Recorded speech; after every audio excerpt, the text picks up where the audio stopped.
धनपुर का छुपा खजाना छोटे से गांव धनपुर में, जहां हरे भरे खेत दूर तक फैले हुए थे, एक गरीब लेकिन ईमानदार आदमी हरिराम रहता था। वह लकड़हारा था जो दिन भर जंगल में लकड़ियां काटता और उन्हें गांव में बेचकर अपने परिवार का गुजारा करता था। उसकी आमदनी बहुत कम थी, लेकिन वह अपनी सादगी भरी जिंदगी से खुश था। एक शाम जब वह जंगल से लौट रहा था तो उसने एक पुराने बरगद के पेड़ के पास जमीन पर कुछ अजीब देखा।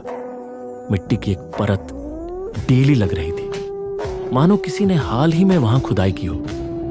जिज्ञासावश उसने अपनी कुल्हाड़ी से जमीन खोदनी शुरू की। कुछ ही देर में उसे एक बड़ा मिट्टी का घड़ा मिला। उसके हाथ कांपने लगे जब उसने उसका ढक्कन खोला। अंदर सोने के सिक्के और कीमती रत्न चमक रहे थे। एक पल के लिए लालच ने उसके मन में दस्तक दी। यह खजाना मेरी पूरी जिंदगी बदल सकता है, उसने सोचा। लेकिन फिर उसे अपने संस्कार याद आए। यह मेरा नहीं है। अगर मैं इसे रख लूं तो मेरा जमीर मुझे कभी चैन से जीने नहीं देगा। बिना देर के हरिराम वह भारी घड़ा उठाकर गांव के मुखिया के पास ले गए।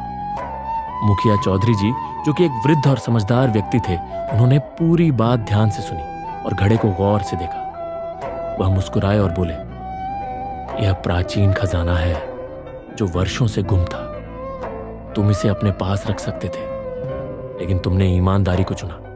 ऐसा नेक इंसान इनाम का हकदार होता है। अगले दिन पूरा गांव इकट्ठा हुआ। चौधरी जी ने घोषणा की, हरिराम ने साबित कर दिया कि ईमानदारी सोने से भी बढ़कर है। इसलिए आज से उसे धनपुर की सबसे उपजाऊ जमीन का मालिक बनाया जाता है। हरिराम की आंखों में आंसू आ गए। उसने कभी नहीं सोचा था कि उसकी ईमानदारी उसे इतनी बड़ी सौगात दिलाएगी। उस दिन से वह गांव का एक सम्मानित और संपन्न किसान बन गया।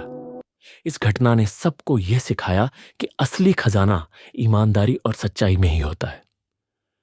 शिक्षा, ईमानदारी और सच्चाई का